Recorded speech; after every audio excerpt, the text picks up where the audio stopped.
Salmo 32. Gloria a Dios, hermano Francisco, hermana Carolina. Y sí, son amigos de nuestra iglesia. Son amigos de nuestra iglesia. Junto con el hermano Karim, Senior, y hermano Neida.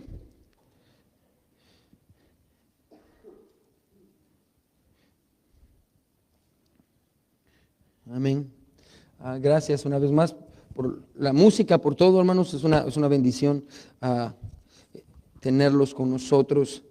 Salmo capítulo 32, todos ahí en sus Biblias, Salmo 32. ¿Pueden decir amén? Si están ahí, si no tienen una Biblia, hermanos, en la parte de enfrente, la banca hay Biblias de nuestra iglesia. Ahí puede obtener una copia de las Escrituras. Amén. Así que Salmo capítulo 32. Estamos en una serie de sermones, hermanos, en el Evangelio según Juan. El título de la serie es para que podamos creer, pero vamos a poner una pausa, y la razón es porque ayer un grupo de nosotros, hermanos, 75 personas de nuestra iglesia, fueron a Branson y fuimos a ver una obra de teatro, y fuimos a ver una obra de David, a Sight and Sound. De hecho, de aquí, ¿quiénes fueron? Levanten la mano los que fueron. Tuvimos un buen grupo de personas que fueron, amén, y estuvo muy bueno, y yo sentí que Dios quería, aprovechando que tenemos fresca la imagen de David y de David, que es el mismo, amén, pues usted no sabía. Tenemos la imagen en nuestra mente. Pensé, yo creo que sería algo bueno estar ahí en el libro de Salmos. Así que Salmos 32, hermanos, vamos a estar todos ahí. Aunque es un pasaje, hermano, tal vez que usted ya conoce, hermanos, y tal vez es un pasaje nuevo para considerar en esta mañana, hermano. Yo creo que contiene la misma verdad que ha sido proclamada a través de toda la palabra de Dios por mucho tiempo. Y este salmo en especial, hermano, es muy dulce. Así que vamos a leer el Salmo 32, todos ahí en sus Biblias. La palabra de Dios dice así. ¿Todos están ahí? Empieza diciendo Salmo de David, masquil. Esto es importante, porque eso nos va a dar la pauta en cuanto a cómo tenemos que interpretar este salmo. Si no dijera masquil, hermano, muchas veces es bueno, hermano, que leamos los títulos. El título del salmo, hermano, literalmente es Salmo de David, masquil. El título de arriba, ya sea la dicha del perdón o el que usted tenga, eso fue añadido. Los salmos no tenían títulos, tampoco versículos ni capítulos. Eso fue añadido más adelante, más o menos en el año 300 después de Cristo. Pero vamos a leer el capítulo. Versículo 1 dice: bienaventurado aquel cuya transgresión ha sido perdonada y cubierto su pecado. Bienaventurado el hombre a quien Jehová no culpa de iniquidad y en cuyo espíritu no hay engaño.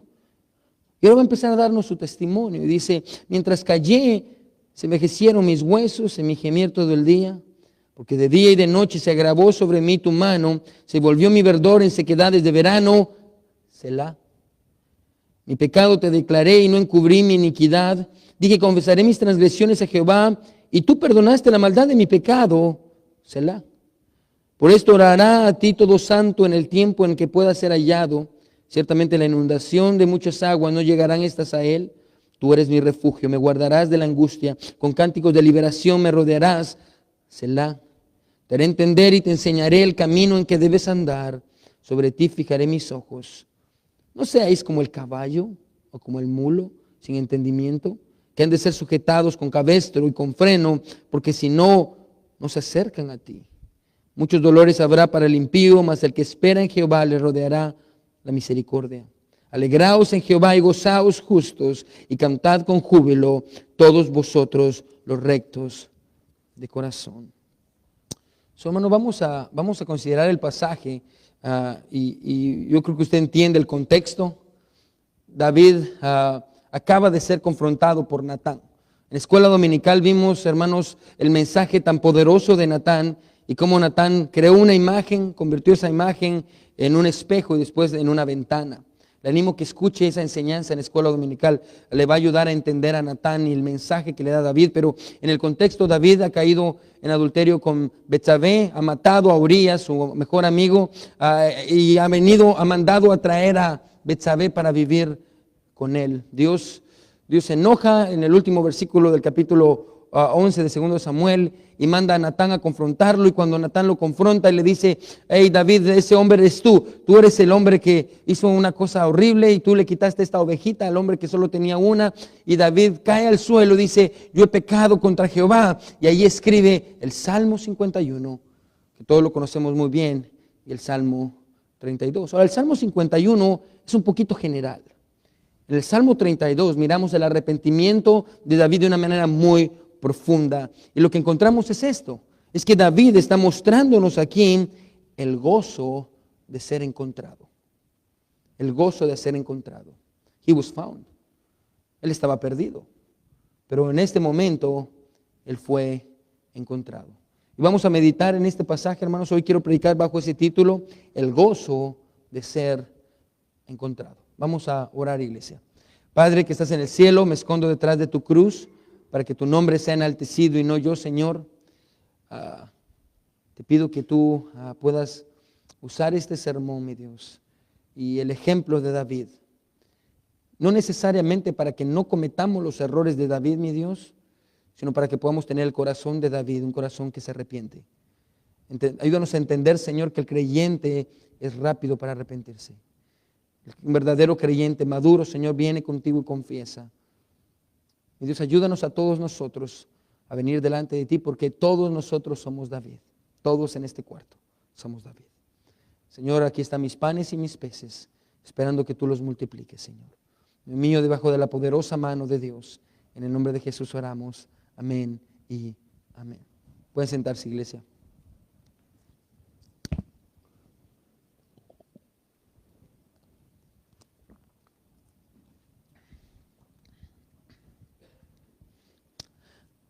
Hace 150 años, en la primera iglesia bautista de Indiana, First Baptist en Indiana, a cargo de un misionero inglés estaba pastoreando esta iglesia. Él se llamaba Samuel Wally. Ahora, es duro pensar, hermano, cuando digo que era un misionero el que tenía esta iglesia, es duro pensar que Estados Unidos un día fue un país donde venían misioneros a comenzar iglesias. Amén. Y yo creo que estamos regresando a eso. Estados Unidos es un país, ahora es el campo misionero también. Así que esta iglesia, hermano, que lleva 150 años, y este pastor Samuel Wally, él era el pastor de esta iglesia, una iglesia de renombre. Y lo interesante de esta iglesia es que a través del tiempo, desde su fundador, ellos han conservado ciertas costumbres que el misionero instituyó hace 150 años. Si usted va a iglesias que tienen muchos años de haber sido comenzadas, y pienso en PIB, la primera iglesia bautista de Brooklyn, de donde el pastor Karim y hermana Valerie vienen, y nuestros hermanos de Brooklyn, hermano Francisco, hermana Carolina, hermano Karim, hermana Oneida, ellos vienen de allá, los Raulitos, les digo amén, y de hecho el papá de Raulito es diácono de esta iglesia. Son iglesias de muchos años y han guardado tradiciones desde sus fundadores. Son iglesias que continúan celebrando ciertas tradiciones, y en esta iglesia ellos tenían una tradición específica en cuanto a la cena del Señor. Ahora quiero que ponga atención a la tradición que ellos tenían. Para ellos no era bien visto que usted solo apareciera en el servicio cuando se celebrara la cena del Señor. Que a ellos no les gustaba que usted solo apareciera como si nada el domingo y al ver la mesa dijera: oh, es el servicio de la Santa Cena, tomemos Santa Cena. El misionero les enseñó que debían de tener un tiempo para preparar su corazón antes de la cena del Señor. Y la manera en la que ellos tenían que preparar su corazón era con confesión. Así que la costumbre que este misionero les enseñó y que él instituyó en esta iglesia fue que antes de celebrar la cena del Señor, el domingo antes, ellos tenían un servicio conocido como el servicio de preparación, donde la gente asistía para preparar su corazón una semana antes para tomar la cena del Señor. Ahora, no hay nada de malo con eso, yo creo que es una buena idea. Personalmente creo que, como le digo, es una buena idea preparar su corazón antes de tomar la cena del Señor, aunque entendemos que tomamos la cena del Señor no porque estemos limpios y seamos buenos, sino porque necesitamos a Cristo. Pero el problema, escuche, era que en el servicio de preparación, esto se convirtió en una obligación para todos aquellos que querían ser calificados para tomar la cena del domingo. De hecho, escuche, si usted venía al servicio de preparación el domingo antes, ellos le daban una moneda que le garantizaba que usted podía participar de la cena del Señor.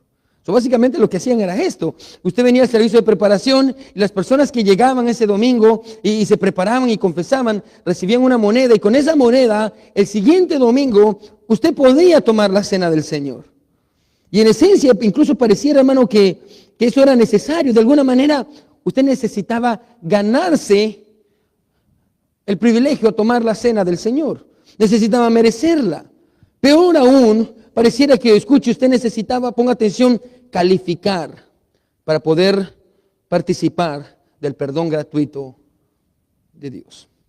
Ahora, si hay algo que este pasaje nos enseña, iglesia, es que el único requisito para poder participar del perdón de Dios es confesar que usted necesita ser perdonado.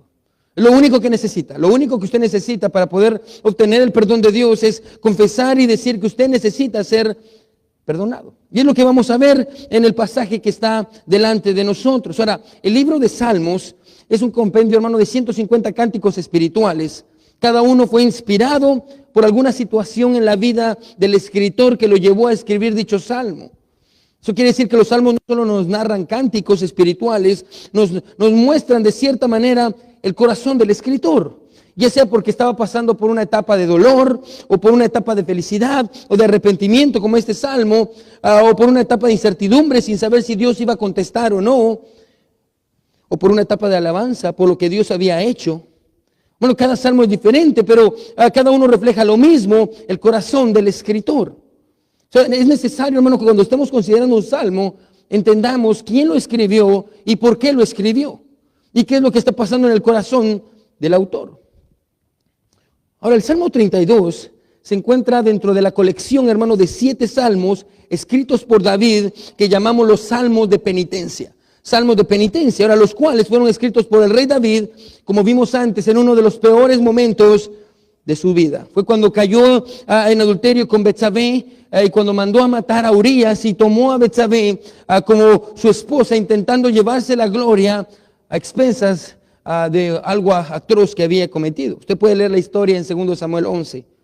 Luego de haber pecado, la Biblia dice que Dios envía a Natán, confronta a David, y él en su arrepentimiento escribe el Salmo 51, pero también escribe el Salmo 32, donde nos muestra el proceso del arrepentimiento de David. Y ahí, escuche, es donde nosotros encontramos la primera palabra del Salmo, que es importante, y es la palabra masquil. Al inicio del capítulo 32, su Biblia dice Salmo de David, masquil. Ahora, ¿qué es este masquil? Ahora, literalmente, hermano, la palabra masquil no es un nombre propio, es una palabra que quiere decir instrucción. Cada vez que usted encuentre un salmo en las Escrituras y el título diga masquil, lo que quiere hacer es que quiere instruirlo en algo. Es un salmo de instrucción. Es un salmo que está invitándolo a usted a tomar enseñanza sobre algún suceso que el autor aprendió en su vida. De hecho, hay 12 salmos masquil en el libro de Salmos. Así que en este caso, David quiere enseñarnos algo. David va a instruirnos a todos. Hoy todos nosotros, hermano, como los discípulos, a los pies de Jesús, hermano, vamos a ponernos a los pies de David, y David va a empezar a instruirnos sobre cosas que él aprendió en el proceso en el que él cayó. Él no quería decir, él no quería arrepentirse, no quería venir delante de Dios, y estaba ciego ante su pecado. Y vamos a ver qué es lo que pasó en el texto. Lo primero que quiero que miremos son los primeros 2 versículos. ¿Sí está conmigo? Amén. Miren los primeros 2 versículos. Dice, bienaventurado aquel cuya transgresión ha sido perdonada y cubierto su pecado. Bienaventurado el hombre a quien Jehová no culpa de iniquidad y en cuyo espíritu no hay engaño. Ahora, la palabra bienaventurado, hermano, ¿qué es una persona bienaventurada? Es alguien por el cual Dios dictamina una bendición. Ahora, David, escuche, comienza su salmo diciendo, yo recibí algo de parte de Dios, recibí una bendición de parte de Dios. David quiere que entendamos que él recibió una parte de Dios, una bendición de Dios, cuando él se acercó a él en medio de su condición. Ahora, la pregunta que nos hacemos es esta: ¿cuál era la condición de David cuando él se acercó a Dios? Cuando Dios trató con él. Ahora, David usa 3 palabras para describir la condición que le caracterizaba. ¿Qué era lo que pasaba? Cuando él se acercó a Dios, vamos a encontrar tres palabras. La primera palabra que encontramos en estos dos versículos es transgresión. Él dice transgresión, miren lo que dice el versículo 1, bienaventurado aquel cuya transgresión. Ahora, ¿qué es la transgresión? La transgresión, hermano, es la noción de saber la ley, de conocer los límites y aún sabiendo los límites, cruzarlos. Es saber, este es el límite. Transgresión es cuando usted traspasa, es cuando usted dice, yo voy a cruzar el límite. Esto es lo que Dios dice, esta es la línea que Dios dice, yo voy a cruzar ese límite. Si yo le digo que la Biblia dice que mentir es pecado, usted no diría como, la Biblia no dice eso, usted sabe. Si yo le digo que la Biblia dice que debería de honrar el día del Señor, usted no me diría, pastor, no dice eso, usted lo sabe. ¿Cuál es el punto? El punto es este. Todos nosotros sabemos cuáles son los límites que Dios ha puesto, pero aún sabiendo los límites, todavía nosotros luchamos por no pasarnos. Eso es transgresión. Transgresión es cuando usted sabe la línea y usted aún conscientemente o inconscientemente muchas veces, usted dice, yo cruzo la línea. Eso es transgresión. Aquí encontramos a David diciendo, cuando yo me acerqué a Dios, cuando yo busqué a Dios, Él me encontró y yo estaba en una transgresión. Pero no solo transgresión, la segunda palabra que David usa es pecado. Miren que sigue diciendo, bienaventurado aquel cuya transgresión ha sido perdonada y cubierto su pecado. Ahora, pecado, hermano, en griego usa la palabra amartia. Si usted estudia en el seminario, usted sabe que la clase de pecado, hermano, cuando estudiamos la clase de pecado es la amartiología, amén, el estudio del pecado. ¿Qué es amartia? Literalmente amartia significa errar al blanco. Imagínense que hay un blanco aquí. Si a usted le gusta tirar dardos o yo no sé si va a tirarle al blanco, hay un blanco y usted tira y usted no le pega al centro, amén, y se va por otro lado, usted erró al blanco. Para eso hay una palabra griega y es la palabra amartia. Y es la palabra que en el Nuevo Testamento se usa para pecado. Y tiene que ver con esto, con aquellos que pensaban que eran buenos delante de sus ojos, pero no le acertaron al blanco. Aquellos que dicen, yo no he asesinado a nadie, yo no he violado, como los que están en la cárcel, yo no he adulterado, yo no he mentido. Y de pronto escucho la palabra de Dios y nos damos cuenta de que Dios Dios juzga el enojo como el asesinato. Bueno, Dios juzga, solo para que sepa, hermano, el hecho de que usted haya visto una mujer, pasó una mujer y usted la vio, la Biblia dice que es como que usted hubiera cometido adulterio con ella en su corazón. Todos aquí somos adúlteros, amén, todos.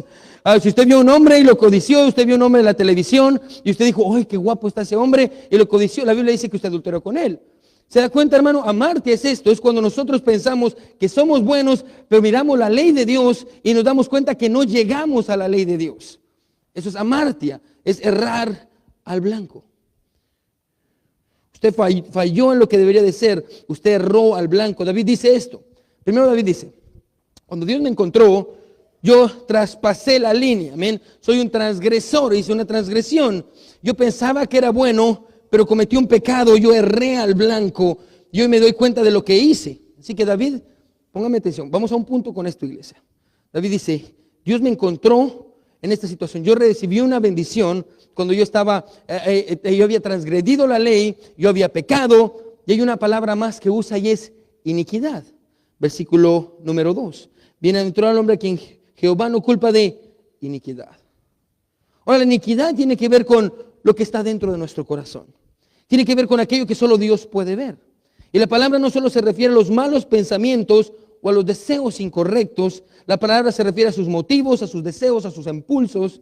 La palabra se refiere a la codicia, al enojo, a la ira, a la amargura.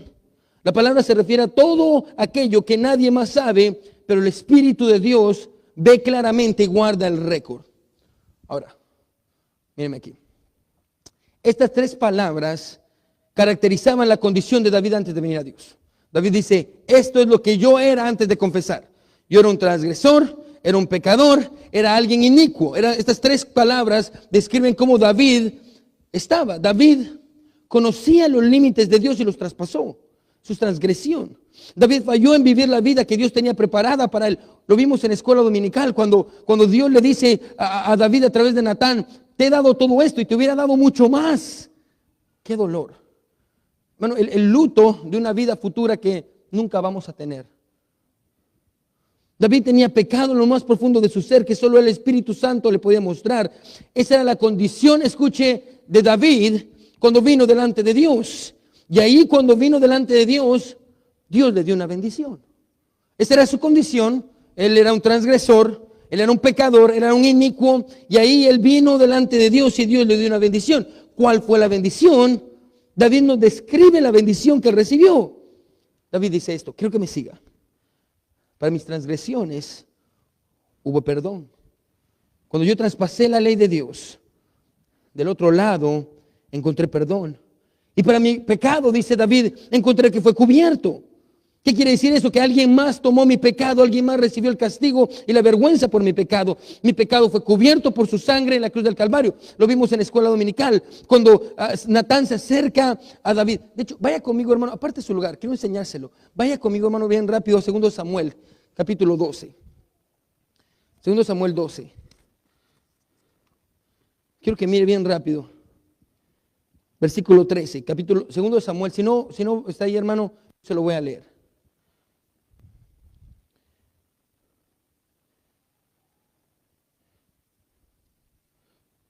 ¿Ya está ahí? 2 Samuel 12. ¿Están todos ahí?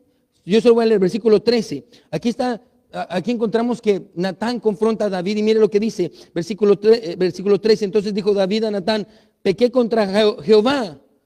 Mire lo que dice en el mismo versículo. Y Natán dijo a David, también Jehová ha remitido tu pecado. Esa palabra remitido literalmente quiere decir que tomó el pecado de David y lo puso en alguien más. Eso es remitido. Tomó tu pecado y lo ha puesto en alguien más. Perdón, hermanos. Perdón. Ahí está. Ya. Y lo puso en alguien más. David está diciendo esto. Para mis transgresiones hubo perdón. Para mi pecado encontré que fue cubierto. Y para mi iniquidad, Dios no me culpó por mi iniquidad. Regrese conmigo al Salmo 32. Vamos a un punto con todo esto, hermano. Así que quédese conmigo. Dios dice, aquí encontramos a David diciendo, para mi pecado hubo perdón, para mi transgresión encontramos que fue cubierto y Dios no me culpó de iniquidad. Dios no lo culpó. Ahora, ¿qué quiere decir esto? Que el único capaz de llevar la cuenta precisa y exacta de los pecados que están dentro de nosotros decidió olvidar la cuenta. Pastor, ¿qué está diciendo David? ¿Qué está diciendo David? Lo que David está diciendo en los primeros versículos es esto. No importa que usted haya transgredido la ley. No importa que aún sabiendo qué es lo que Dios quiere, usted no lo haya hecho. No importa que usted haya pecado. No importa que haya fallado al vivir como Dios quería que viviera. No importa que usted tenga iniquidad en su corazón. David está diciendo, no importa cuál es el pecado. Si usted se lo confiesa a Dios, usted va a recibir la bendición de Dios. ¿Qué es lo que está diciendo en estos dos versículos? Ponga atención, que la confesión bendice al creyente. La confesión bendice al creyente. Subráyelo, hermano, y escríbalo en su Biblia. Los primeros dos versículos enseñan que la confesión bendice al creyente. Bendice al creyente. Pero el pasaje no termina ahí. Si nota la última parte del versículo 2, dice, en cuyo espíritu no hay engaño. En el contexto se refiere a esto, que tenemos la habilidad de engañarnos a nosotros mismos sobre nuestra necesidad de misericordia y el perdón. Pensamos que no lo necesitamos diariamente, pensamos que no necesitamos confesión. David está diciendo esto, cuando yo cometí mi pecado, cuando yo vi a Betsabé y la codicié en mi corazón, cuando yo la traje a dormir conmigo, cuando yo envié a matar a Urías y usé mi general para hacerlo, yo me engañé creyendo que no necesitaba misericordia y el perdón de Dios en mi vida. Yo me engañé creyendo que podía vivir con mi pecado sin venir delante de Dios. David está diciendo esto, escuche, no se engaña usted mismo. La confesión de sus pecados, en lugar de ser una carga, puede convertirse en una bendición. Si usted cometió alguna transgresión, Dios lo va a bendecir con su perdón. Si usted cometió un pecado, Dios lo va a cubrir por usted. Si usted tiene iniquidad en su corazón, Dios lo va a olvidar. Hermano, recuérdese esta primera verdad. La confesión bendice al creyente. La confesión bendice al creyente. Pero ¿qué pasa cuando no confesamos? Ahora David nos va a explicar qué es lo que pasa cuando no confesamos. Mira lo que dice el versículo 3 y el versículo 4. ¿Sí está conmigo? Amén. Versículo 3 dice, mientras callé, se envejecieron mis huesos en mi gemir todo el día. Porque de día y de noche se agravó sobre mí tu mano. Se volvió mi verdor en sequedades de verano. Selah. Mi pecado te declaré y no encubrí mi iniquidad. Dije, confesaré mis transgresiones a Jehová. Ahora, si usted se da cuenta, hermano, lo que encontramos en los versículos 3 y 4, que yo creo que son versículos profundamente gráficos y describen lo que la falta de confesión le hace al creyente.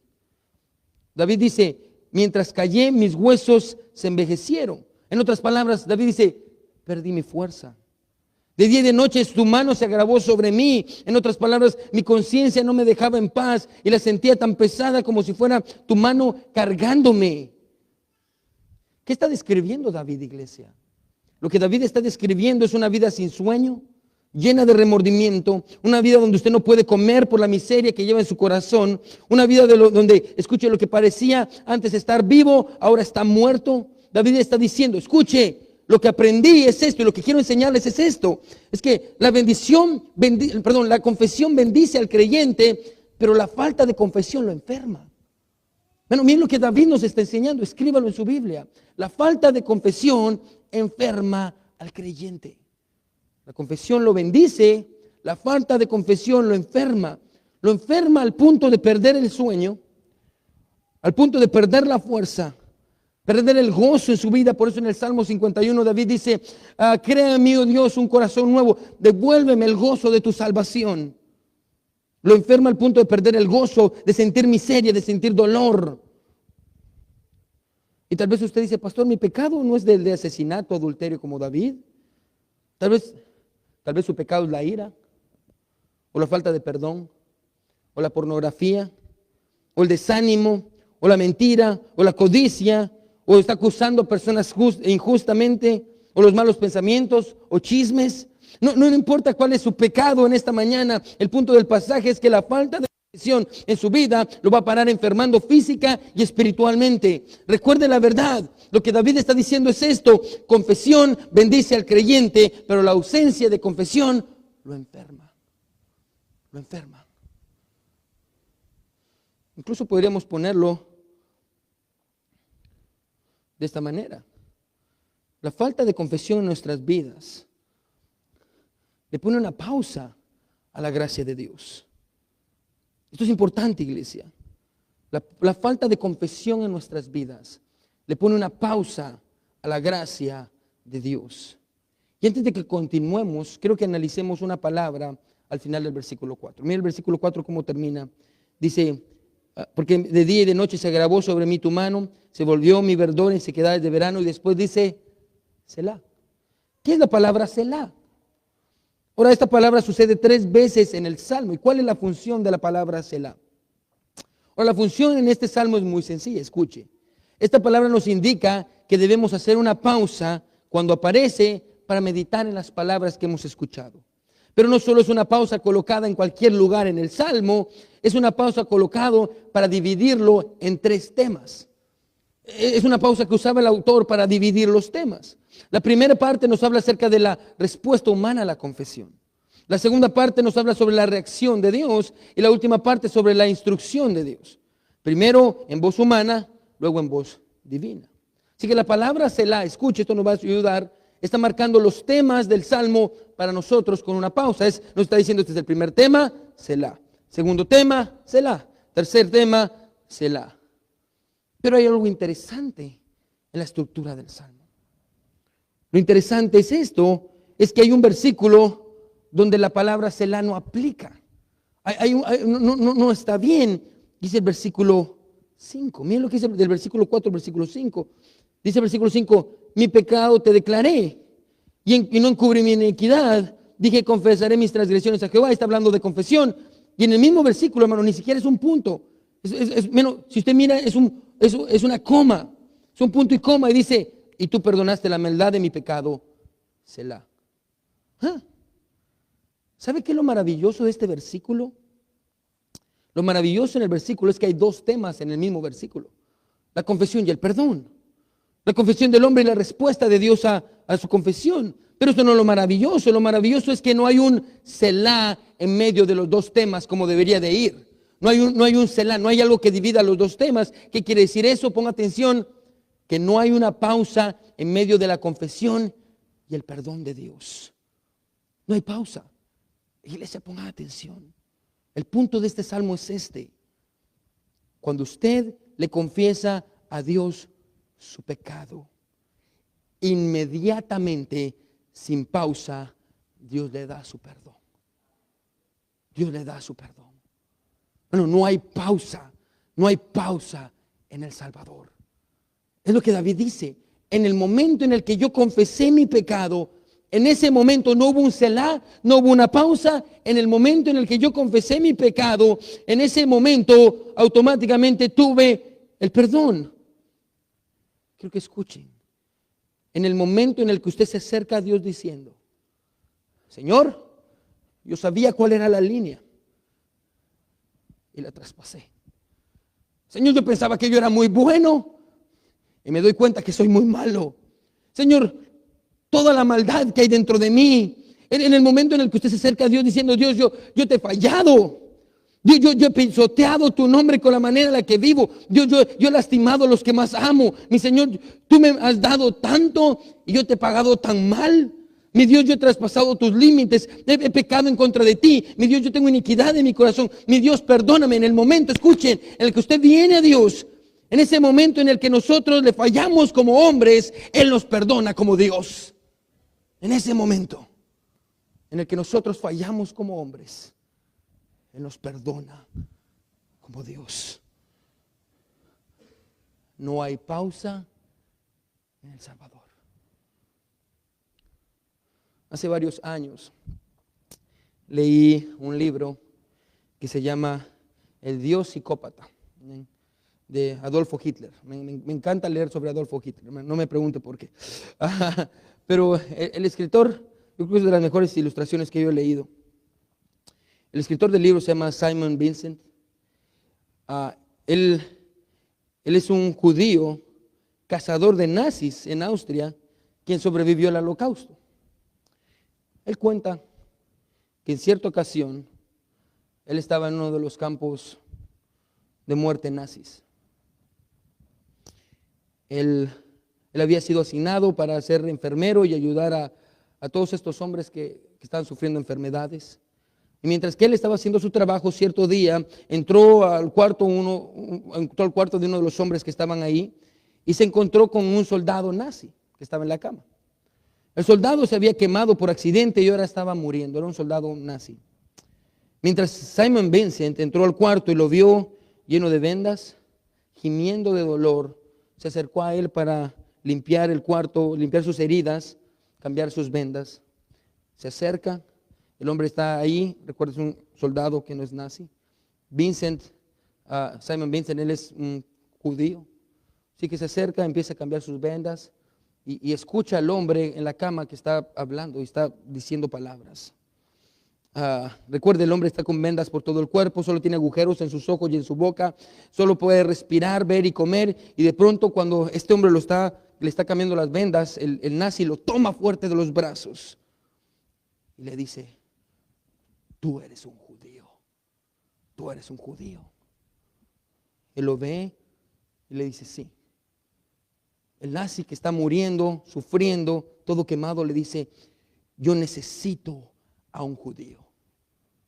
Él dice: ¿por qué? Dice: yo necesito, por favor, obtener el perdón de un judío antes de que muera. Y el soldado nazi le empieza a contar. Cuando estaba con el ejército nazi, fue enviado a Rusia. Y cierto día, después de tomar, dice, estamos tomando alcohol, nos enojamos porque unos compañeros dejaron sus tanques en el lugar que no debían. Así que para aliviar nuestra rabia y desquitarnos, fuimos a las 3 de la mañana y sacamos a 300 presos judíos que teníamos ahí. Los metimos a un local, los llenamos de gasolina, luego le prendimos fuego y esperamos afuera con armas para ver si alguien se dignaba a salir. De pronto, en medio de una ventana aparece una mujer sosteniendo a una niña y a una bebé en sus brazos. Ella estaba intentando escapar. Y él dice: oh Dios, yo la vi y comencé a dispararle sin piedad. Yo maté a la mujer, a su niña y a su bebé. Dice, por favor, perdóname. Yo necesito que un judío me perdone. Simon Vincent escribió luego en su libro, en el momento en que él me dijo eso, hubo una larga pausa. Le quité las manos de mi brazo, me di la vuelta y lo abandoné y lo dejé morir. Espero que entienda, iglesia, que el Salmo nos está mostrando completamente lo opuesto a esto. El Salmo nos está ayudando a entender que no hay ninguna pausa en el Salvador. No hay pausas en el Salvador. Dios está dispuesto a perdonar si usted confiesa. La confesión bendice al creyente y la falta de ella lo enferma. Necesitamos confesión. Pero la bendición no solo se encuentra en el perdón inmediato, y es lo hermoso del Salmo. El Salmo no solo nos dice que en el momento en el que nosotros fallamos y confesamos como hombres, Él nos perdona como Dios, sino que el pasaje nos enseña más. Hay restauración. Bueno, la confesión bendice a los creyentes, no solo a través del perdón por nuestros pecados, sino hay más. Miren lo que dice el versículo 6. Vamos a ir rápido. Miren, si están conmigo, amén. Miren lo que dice el versículo 6. Dice, por esto orará a ti todo santo en el tiempo que pueda ser hallado. ¿Qué está diciendo? Está hablando de confesión. Los santos confiesan, los creyentes confiesan, aquellos que han nacido de nuevo confiesan su pecado delante de Dios. No se lo guardan, no se lo quedan, confiesan, y por eso nosotros oramos. Por eso oramos al inicio de cada servicio, para confesar nuestros pecados como iglesia, porque la confesión bendice al creyente. Mire que sigue diciendo, por eso orará ante ti todo santo en el tiempo en el que pueda ser hallado. Y mire las bendiciones que vienen. Dice, ciertamente la inundación de muchas aguas no llegarán estas a él. Mire lo que la confesión hace. Detiene la consecuencia. Muchas veces Dios detiene la consecuencia cuando nosotros venimos y confesamos. Dice, cuando el agua está hasta aquí, Dios detiene el agua. No solo eso, miren lo que sigue diciendo, versículo 7. Dice, tú eres mi refugio, me guardas de la angustia, con cánticos de liberación me rodearás. Selah. Él me guarda, escuche, de toda culpa. Si usted confiesa su pecado delante de Él, Él lo va a librar de la culpa y lo va a poner en un lugar seguro. Bueno, y la idea del versículo 7 es hermosa, porque dice que Él lo va a guardar de la angustia, de la culpa de su pecado. Y no solo eso, le va a dar un cántico nuevo. Va a tener un cántico nuevo. Dios le va a dar una vez más una razón para cantar. No solo eso, versículo 8. Te haré entender y te enseñaré el camino en que debes de andar. Sobre ti fijaré mis ojos. La dirección de Dios va a regresar. La confesión le va a ayudar. Dios va a volver a regresar su dirección a su vida. Le va a mostrar cuál es el camino, hacia dónde tiene que andar, qué es lo que tiene que hacer. Versículo 9. No seas como el caballo o como el mulo sin entendimiento, que han de ser sujetados con cabestro y con freno, porque si no, no se acercan a ti. Bueno, ¿no es hermosa la imagen que nos presenta el pasaje y al mismo tiempo desgarradora? Bueno, si usted está ahí y dice, es que yo no entiendo la Biblia, ¿qué Dios está diciendo esto? No sea un caballo, no sea como una mula. Para aquellos que dicen, no es que el Dios me trata con amor, yo soy un ángel. No, hermano, el pasaje dice, no actúe como un caballo, no actúe como una mula, que es necesario que se le ponga freno y se apriete dolor y muestre dolor para que pueda obedecer. La instrucción es esta, ¿cuánto tiene que sufrir para que usted confiese sus pecados delante de Dios? ¿Cuánto le tiene que doler para que usted venga delante de Dios y diga, Señor, perdón por lo que estoy haciendo? Señor, perdóname por esto. Dios, perdón. ¿Cuánto tiene que sufrir? El final dice, muchos dolores habrá para el impío, mas para el que espera a Jehová le rodea la misericordia. Alegraos en Jehová y gozaos justos, y cantad con júbilo todos vosotros los rectos de corazón. Hay alegría en la confesión. Hay alegría en la confesión. Ayer estábamos viendo la obra de David en Sight and Sound con ustedes allá en Branson. Y yo estaba a la par de John. Mi hijo John tiene 6 años. ¿7 años? 6 años. 7 años. Ya no recuerdo. 7 años.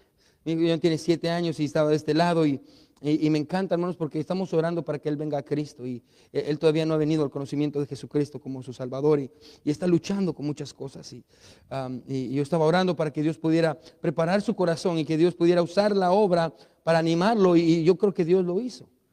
Y él está viendo la obra y hubo un momento en el cual David es confrontado, está sufriendo, se va a un lugar donde está recordando todo lo que hizo y que caminó para el Señor y que él sirvió al Señor y se siente devastado por su pecado y está sufriendo. Y yo volteé a ver a John y John está agarrado, mi hijo John de 7 años está agarrado de su playera y de la silla y está respirando. Yo le digo, John, ¿qué pasa? Y dice, ¿Dios lo va a perdonar o no lo va a perdonar? Amén. Y yo le digo, sí lo va a perdonar. Y me miraba y dice, I don't think so, Daddy. Yo creo que no lo va a perdonar, amén. Comenzando con el hecho, hermano, que en la escena cuando David manda a traer a Betsabé para estar con ella, mi hijo John fue el único que aplaudió, amén. No sé si muchos de ustedes escucharon mi voz diciendo, John, you don't clap here, amén. So John está asustado y dice, no sé, no lo va a perdonar, no lo va a perdonar. Y me encanta esa parte donde David está ahí postrado y empieza a cantar al Señor y está entonando himnos. Y habla acerca de, lava mi pecado, lávame. Y esta idea de la nieve, que yo creo que me encantó, hermanos, eso me encantó. Cuando nieve empieza a caer. Y ver a mi hijo John de 7 años, y de pronto ver por todos lados y ver que la nieve está cayendo. Y poner su mano y voltear a ver. Me volteó a ver y me dice, Daddy, Dios lo perdonó. Dios lo perdonó. ¿Amén? Y yo le digo, yes, Dios lo perdona. No solo a David, sino a nosotros también. Cuando nosotros confesamos nuestro pecado. ¿Se recuerda la ilustración que le di al principio? De que usted tenía que traer una moneda para calificar, para recibir el perdón de Dios. Jesús nos está diciendo con este salmo, usted no es lo suficientemente calificado como para recibir mi perdón. Jesús está diciendo, yo pagué por usted. Y la verdad es esta, los únicos calificados para recibir la misericordia y el perdón de Dios son todos aquellos que han sido descalificados. No hay pausa en el Salvador. La confesión bendice al creyente. La falta de confesión lo enferma. Tal vez usted está con nosotros y hay pecado en su vida que no ha confesado.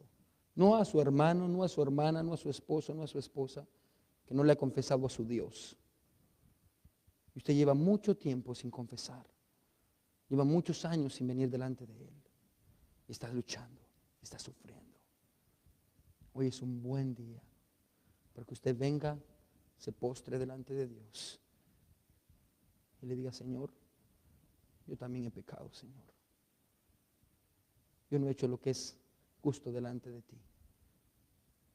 Y en el momento en el que nosotros pecamos como hombres, Él nos perdona como Dios en ese momento.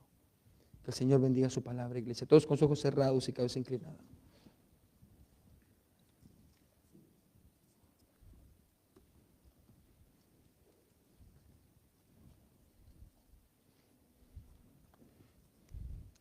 Todos con sus ojos cerrados y cabeza inclinada. Vamos a tomarnos un tiempo.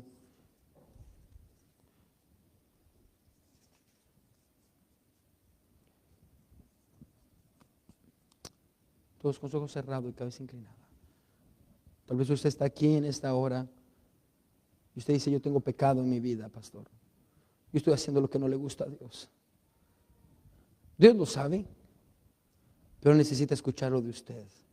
Tal vez usted está como John, pensando, ¿me va a perdonar Dios? Hermano, Dios lo va a perdonar. Dios lo quiere perdonar. Dios lo quiere perdonar. Pero necesita que usted confiese, que se lo confiese a Él. Vamos a ponernos sobre nuestros pies. El piano va a sonar. Si Dios le habló, hermano, ¿por qué no viene? Hay lugar en el altar para usted. Venga y póstrese sobre sus rodillas. Y dígale, Señor, aquí estoy, Dios, perdóname. No se queda ahí. Recuerde que la confesión bendice creyentes. La falta de confesión los enferma. Todo sobre sus pies. Si Dios le habló, hermano, puede postrarse donde está o venir delante de Dios y buscar el rostro de Dios y decir, Señor, perdóname. Perdóname, Señor.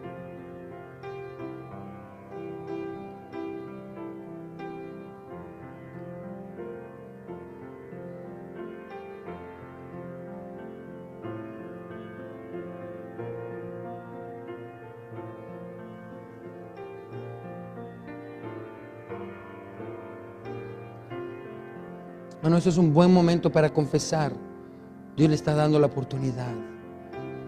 Por eso orará a ti todo santo en el tiempo en el que pueda ser hallado. Este es el tiempo, iglesia. Este es el tiempo. ¿Qué tiene que confesarle al Señor? Tal vez tiene que hablar con transgresiones. Usted sabía que era lo correcto y sabía la línea, pero la traspasó. Tal vez es pecado y usted pensó que era bueno y era mejor de lo que pensaba y se da cuenta de que no hay justo ni aun uno, que la ley de Dios no fue dada para medirnos, sino para mostrar cuán malos somos y cuánto necesitamos un Salvador. Tal vez usted está luchando con odio en su corazón o falta de perdón. Hermano, venga, no hay pausa en el Salvador, no hay pausa en el Salvador. En el momento en el que usted confiesa, el Señor lo perdona. Padre que estás en el cielo, venimos hoy, mi Dios, humillándonos delante de la poderosa mano tuya, confesando que somos pecadores, que te hemos fallado, Señor, que no hay nada bueno en nosotros. Dios, perdónanos, Dios, perdóname, perdónanos, Señor. Perdónanos, Dios, por fallar, por no ser lo que debemos ser, Señor, porque a veces nos faltan las fuerzas. Y ayúdanos, Dios, a poder servirte con integridad y con verdad y con amor.